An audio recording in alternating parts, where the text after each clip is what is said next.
یوں معلوم ہوتا تھا کہ جیسے قرآن ہمارے سینوں میں اتر رہا ہے۔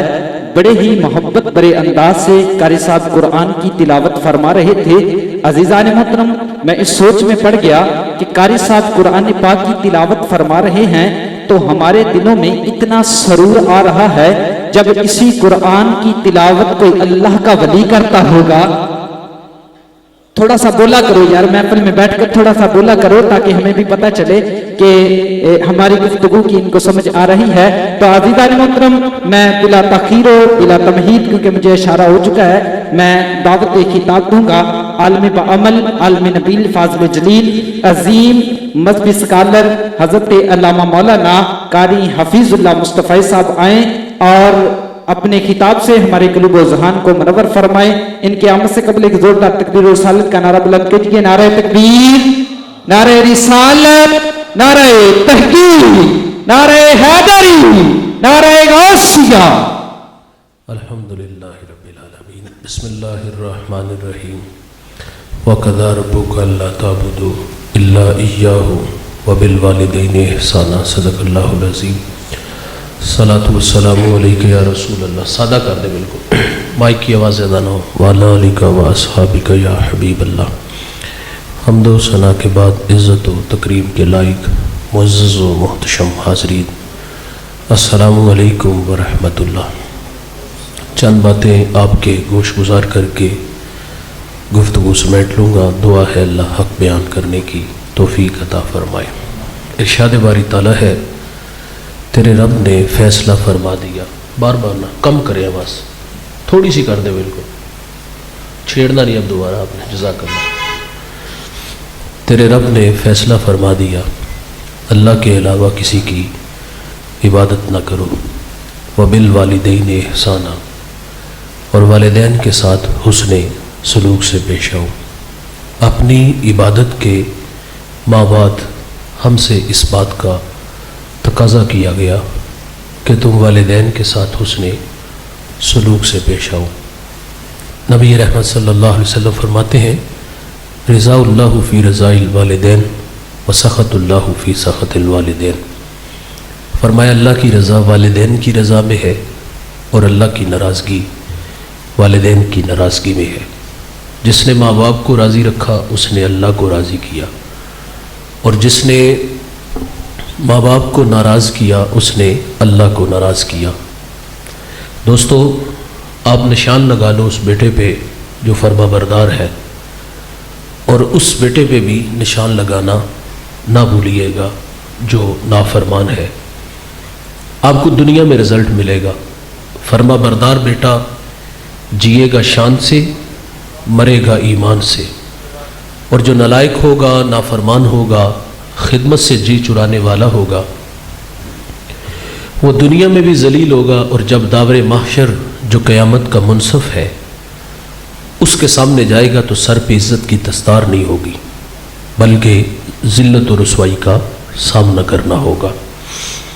سیدھی سی بات ہے دوست، عزت سے جینا ہے تو ان بوڑھوں کی عزت کرو، اور اگر یہ روٹھ کے چلے گئے تو عرش کا رحمان ہم سے ناراض ہو جائے گا۔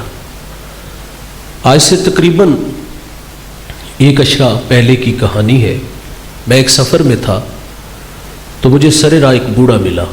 خدا جھوٹ نہ بلائے تو اس بوڑھے کی عمر 80 برس تھی۔ دودھ کی طرح سفید داڑھی ہے، ہاتھ میں عصا، سر پہ کپڑوں کی گٹھڑی ہے، چل چلاتی کڑکتی دھوپ ہے۔ اس بوڑھے کا سارا بدن پسینے سے شرابور تھا۔ گزرتے میرے قدم رک گئے، میں نے انہیں اپنے ساتھ بٹھا لیا، اور میں نے محسوس کیا کہ یہ بوڑھا زخمی ہے، اور یہ زخم کسی پرائے نے نہیں، اپنے نے دیے ہیں۔ میری الجھی باتیں تھیں۔ میں نے کہا، کہاں کے ارادے ہیں بابا جی؟ تو انہوں نے مجھے منزل سے آگاہ کیا۔ میں نے کہا قریب اڈا تھا، گاڑی پہ بیٹھ جاتے۔ فرماتے میرے پاس بیٹا کرایہ نہیں ہے۔ میں نے کہا بابا جی بیٹے کو ساتھ لے لیتے۔ جب میں نے بیٹے کا کہا تو بوڑھے کا لہجہ ٹوٹ گیا، چھم چھم آنکھیں برسنے لگی، ہونٹ کپ کپانے لگے۔ مجھے رو کے فرماتے مولوی صاحب آج بیٹے نے گھر سے نکال دیا ہے، گھر سے والد کو نہیں، بھائی رب کی رحمتوں کو نکال دیا۔ یہ ناراض گئے تو اللہ ناراض ہو جائے گا۔ ان کی رضا میں ہی اللہ کی رضا ہے، آپ نے 1000 بار یہ علماء سے واقعہ سن رکھا ہے۔ موسیٰ علیہ السلام ایک دن اللہ سے عرض کرتے یا اللہ جنت میں میرا ہمسایہ کون ہوگا؟ تو فرمایا فلاں کسائی۔ آپ اس کا عمل ڈھونڈنے کے لیے اس کی دکان پہ آئے اور اپنے بارے میں خبر نہیں دی کہ میں اللہ کا نبی موسیٰ علیہ السلام ہوں، اس کے مہمان بن کے اس کے گھر تک آئے۔ اچھا دوست، ایسا نہیں ہوا کہ وہ نظریں چرا کے پیچھے حجرے میں چلا گیا ہو۔ عموماً جس طرح ہمارے رویے ہیں، بوتل برگر چھپا کے لے جاتے ہیں۔ اور میں یہ بھی نہیں کہتا کہ آپ بیوی کی خدمت نہ کرو، ضرور کرو۔ دیکھیے آپ کی خاطر ماں باپ، بہن بھائی، سہیلیاں چھوڑ کے آتی ہے، اس کی خدمت آپ کے کندھوں پہ ہے۔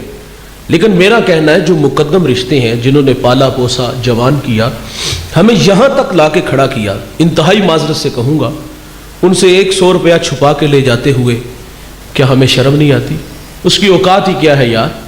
خیر موسیٰ علیہ السلام فرماتے ہم گھر میں داخل ہوئے تو میں نے کیا دیکھا، اس نے سب سے پہلے لکڑیاں جمع کی، آگ جلائی، اس پہ ہنڈیاں رکھی، اپنے ہاتھوں سے کھانا بنایا۔ جب کھانا پک گیا تو ایک چارپائی پہ نحیف سی بڑیا تھی، اس کو اٹھایا اور نوالے توڑ توڑ کے اس کے منہ میں رکھے۔ اچھا جب کھانا کھا لیا تو وہ بوڑھی ماں کچھ کہنے لگی، بڑبڑانے لگی۔ تو موسیٰ علیہ السلام فرماتے یہ کون ہے؟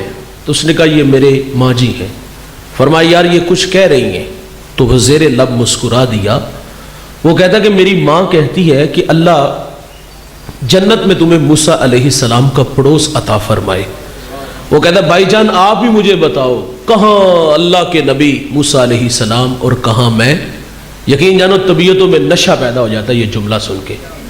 جب اس نے کہا نا کہ کہاں اللہ کے نبی اور کہاں میں، تو موسیٰ علیہ السلام فرماتے میں تیرے سامنے کھڑا ہوں۔ بھائی جان خدمت نبی سے ملا دیتی ہے، یہ بہت بڑی دولت ہے، اور ان کی قدر زندگی میں کرو۔ مرنے کے بعد ہم نے دیکھے نالائق قبرستان جاتے، جوتے اتار کے جاتے، الٹے قدم آتے ہیں، ختم والے دن پوری منڈی سے پھل لا کے ماں کے ختم میں رکھ دیتے ہیں اور تاکید کرتے کہ کوئی مہنگے سے مہنگا پھل بھی ہو وہ لا کے رکھنا ہے۔ زندگی میں چھپا کے لے جاتے تھے، اور آج مرنے کے بعد انواع و اقسام کے پھل لائے ہو، تو یہ قدرے زندگی میں ہے۔ یہ زندگی میں کیفیت ہو نا کہ میں منڈی میں جو پہلا پھل آئے گا وہ میرے ابا جی کھائیں گے، میری اماں جی کھائیں گے۔ زندگی میں چھپا کے لے جاتے تھے، آج مرنے کے بعد جو ہے وہ مسجد بھر دی آپ نے۔ تو قدر زندگی میں کرو۔ اور دوستو یہ ماں باپ بہت بڑی دولت ہے، یقین جانو، یہ ایک بار آتے ہیں دوبارہ نہیں آئیں گے، اور اگر یہ دنیا سے روٹ کے چلے گئے نا، آپ زندگی سے راستہ مانگو گے، زندگی آپ کو راستہ نہیں دے گی۔ ان کی قدریں، ان کی عزت، ان کی تکریم ان کی زندگی میں ہے۔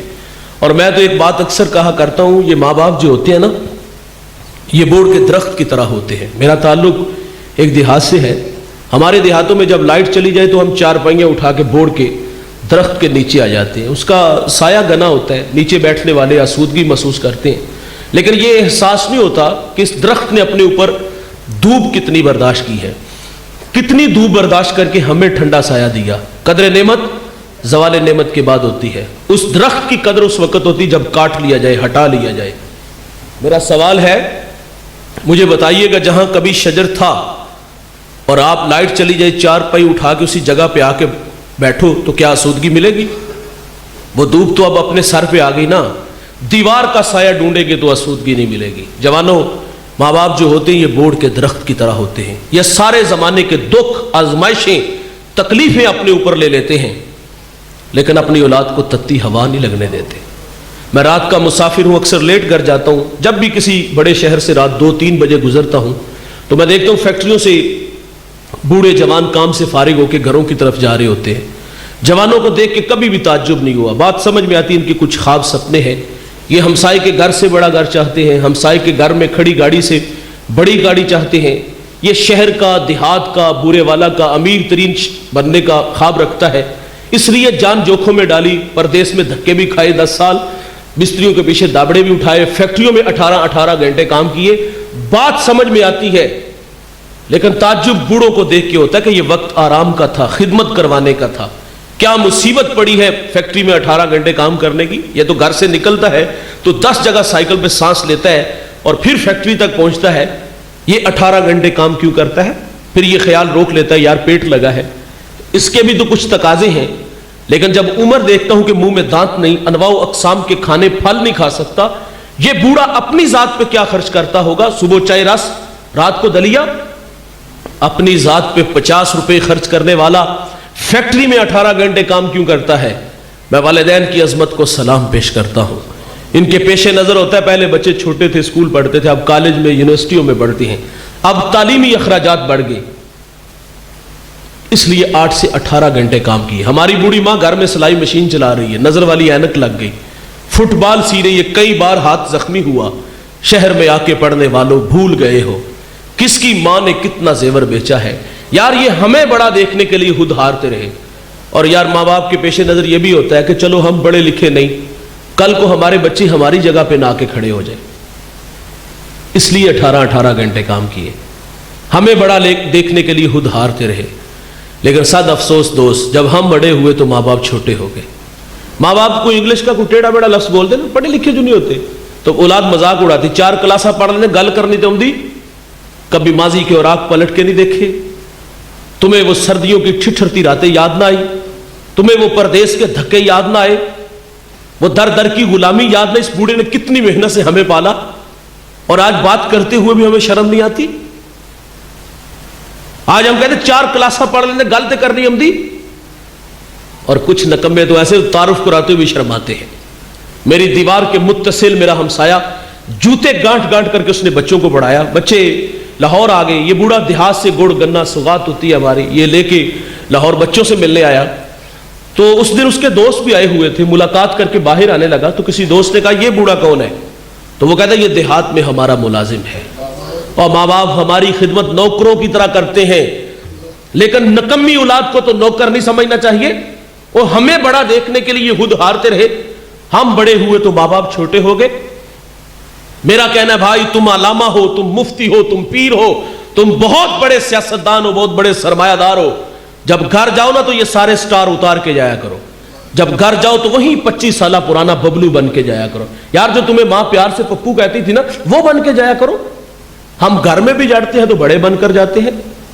امام اعظم کتنا قاداور شخص ہے یار، شہر کا سب سے بڑا مفتی ہے. ماں کہتی بیٹا میں فلاں مسئلہ فلاں بوڑھے عالم سے پوچھنا، سواری تیار کرو.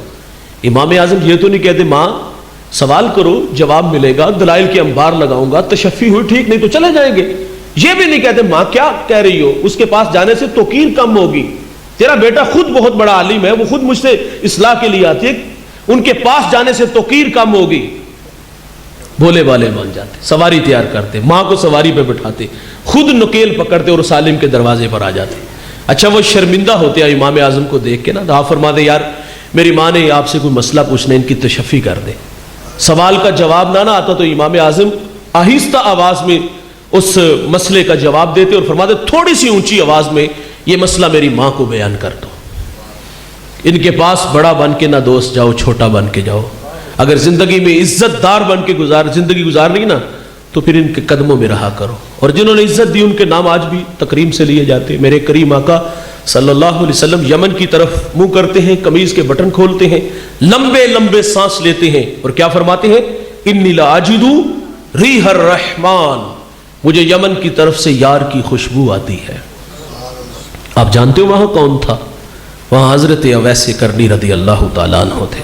ساری زندگی حضور سے ملاقات نہیں ہوئی یار، شرف صحابیت سے ممتاز نہیں ہوئے، لیکن انہوں نے خیر التابعین کا لقب پایا. یہ اعزاز ملا کیسے؟ ان کی ایک بوڑھی ماں تھی، آنکھوں سے نابینا تھی، پیچھے کوئی خدمت کرنے والا نہیں تھا، خدمت نے روک لیا. میرے کریم آقا صحابہ سے فرما دے تمہیں جب کبھی اویس ملے نا تو اس سے کہنا کہ میری امت کی مغفرت کی دعا کرنا.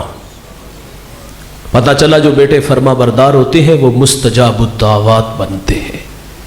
خدمت سے رب ملتا ہے بھائی، خدمت سے. میں نے ابن کثیر میں ایک واقعہ پڑھا ہے، یہ پچھلی امتوں کا تذکرہ ہے.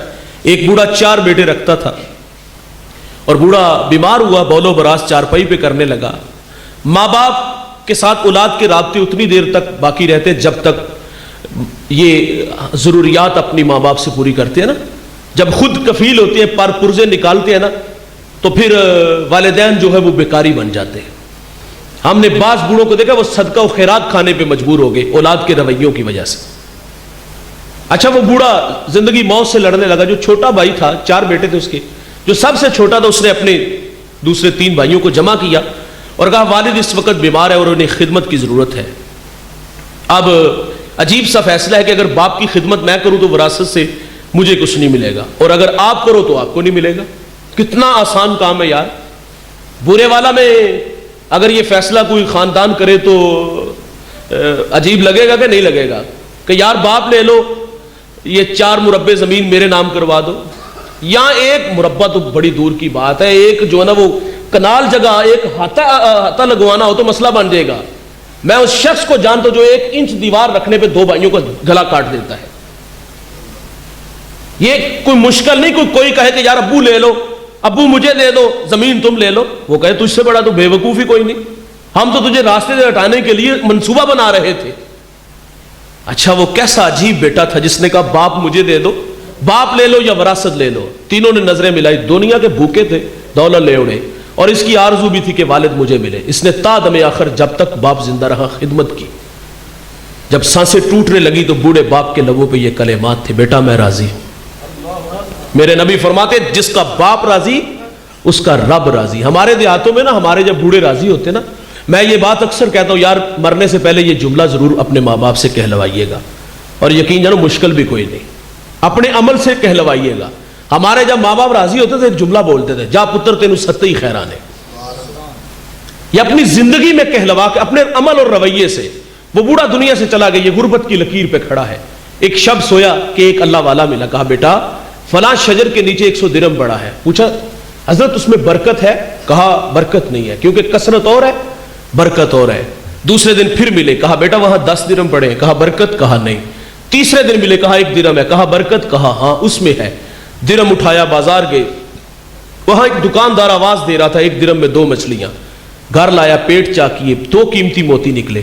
ایک موتی لے کے بازار آیا، سنار کو دکھایا، بھلا زمانہ تھا آج تو لوگ دا لگا لیتے ہیں نا، اس نے کہا پورے بازار میں اس کی کوئی قیمت نہیں ادا کر سکتا۔ بات سے وقت تک پہنچی، اس نے جواہری بلائی، اس ایک موتی کی قیمت کیا طے پائی؟ 10,000 20,000 25,000 درہم؟ نہیں دوست، ایک موتی کی قیمت 30 خچر ان پہ جتنا سونا لاد لیا جائے۔ سونا گھر لے گیا، اس نے دوبارہ بلایا، کہا اور موتی؟ کہا ہاں ہے، بیچتے ہو؟ کہا بالکل۔ کہا قیمت؟ کہا اب ریٹ ڈبل ہو گیا۔ کہا کوئی مسئلہ نہیں ہے، 60 خچر سونا لاد کے لے گیا۔ یقیناً اس شہر کا بادشاہ کے بعد سب سے امیر شخص وہ ٹھہرا۔ کون جوانوں؟ بولیے گا۔ جس نے اپنے بوڑھے باپ کی، بھائی جان یہ دولت ہی سب کچھ نہیں ہوتی، یہ ٹگے ہی سب کچھ نہیں ہوتے۔ ماں باپ بہت بڑی دولت ہے یار، ان کی قدر کرو۔ لیکن ہم نے ان کی قدر دیکھی وراثت کے وقت، جب وراثت تقسیم ہوتی ہے نا، بھائی جھگڑتے ہیں۔ بچپن میں جھگڑا ہوتا تھا، ماں میری ہے باپ میرا ہے، کاش کہ یہ بڑھاپے میں بھی ہوتا، لیکن بڑھاپے میں یہ جھگڑا ختم ہو گیا۔ وہاں زمین پہ جھگڑا ہوا، وہاں جو ہے وہ دولت پہ جھگڑا ہوا، لیکن جب ماں باپ کی باری آتی تو تماشا دیکھنے والا ہوتا ہے۔ ہر بیٹا نظریں چراتا ہے، کوئی کہتا ہے 4 مہینے تو نہیں میرا کٹا تھا، کوئی کہتا ہے میرا گھر چھوٹا ہے، کوئی کہتا ہے میرے بچے زیادہ ہے، کوئی کہتا ہے خرچے زیادہ ہے۔ اور کچھ بدبخت تو ایسے ہوتے ہیں وہ کہتے ہیں بوڑھا کھانستا ہے تو بچوں کی نیند خراب ہوتی ہے۔ یہ رویے ہم نے دیکھے ہیں۔ او بھائی جان مقافات عمل ہے، آج جیسا اپنے ماں باپ کے ساتھ کرو گے نا، کل کو تیار رہنا اس اولاد سے دھکے آپ کو بھی پڑیں گے۔ گھر چھوٹا ان کا بھی ہوگا، خرچے ان سے بھی نہیں پورے ہوں گے۔ اور یار کبھی ہم پیچھے پلٹ کے دیکھیں نا، اکیلا کفیل تھا وہ بوڑھا، 5 بھائی تھے تم یار، تمہاری ماں سے مشورہ تو نہیں کیا کہ 3 کو دارالامان میں چھوڑ آتے، 2 کی اچھی خدمت کر لیں گے، اچھا پڑھا لیں گے، ایک جیسا کھانا دیا، ایک جیسا لباس دیا، اور یار ہمارے سٹیٹس کا بھی خیال رکھا۔ اور آج ماں بوجھ بن گئی، باپ کے لیے ایک چارپائی نہیں، ماں کو 2 وقت کا دینا کا کھانا نہیں ہے۔ اتر شہر میں آ کے 2 کنال کا گھر بنایا ہے، اور ماں باپ پیچھے جو وہ مرنے کے لیے چھوڑ آئے ہیں، وہ صدقہ و خیرات کھاتے ہیں، وہ بھیک مانگنے پہ مجبور ہو گئے۔ مجھے ایک صاحب میں جنوبی پنجاب میں کسی نے کال کی، اسی علاقے کا تھا وہ، اللہ عالم کے شہر کا تھا، اس نے مجھے کہا کہ مولانا میں نے آپ سے ایک مشورہ کرنا ہے، پہلے میری کہانی سن لیں۔ میں نے کہا سنائی جی۔ وہ کہتا ہے میری والدہ جوانی میں بیوہ ہوئی، میں اکیلا بھائی ہوں، کوئی بہن نہیں میری۔ تو کہتا ہے میں اس بات کا اعتراف کرتا ہوں میری ماں نے میری بڑی خدمت کی ہے، لوگوں کے گھروں میں برتن مانجے ہیں، لوگوں کی خدمت کر کے مجھے پڑھایا لکھایا۔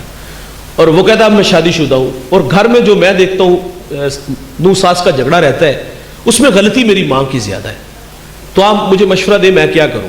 میں نے کہا بھائی تیرا کوئی اور بھائی ہے نہیں کہ میں کہوں کہ چلو وہ ان کے پاس چلے جائیں، اگر تیرے ساتھ ان کا گزارا نہیں ہے یا تو ان کے ساتھ گزارا نہیں کر سکتا تو ان کے پاس بھیج دے۔ تو کہا وہ کروں کیا؟ میں نے کہا در گزر، بڑھاپا ایک امتحان ہے بھائی، چڑچڑے ہو جاتے ہیں نا۔